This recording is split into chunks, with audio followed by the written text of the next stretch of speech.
to the Wyoming Restoration Challenge out here in Lingle, Wyoming.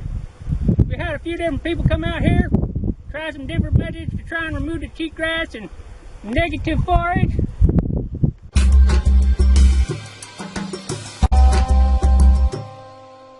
And we came out here just now, throw out some quadrats and try and do some analyzation and figure out which method's working the best.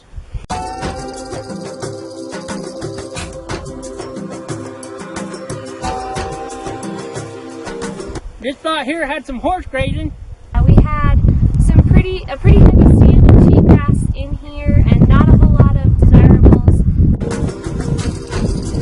Plot over there, some herbicide chemicals. We've sprayed this plot twice with glyphosate. That was in mid-May. We've thought about seeding some. Just those anyways. So We had thought about seeding a.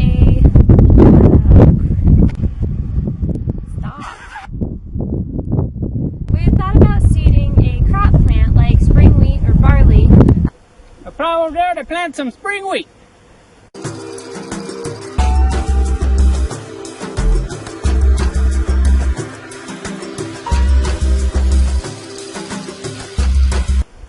We don't know what's going to work best, but we're here to find out.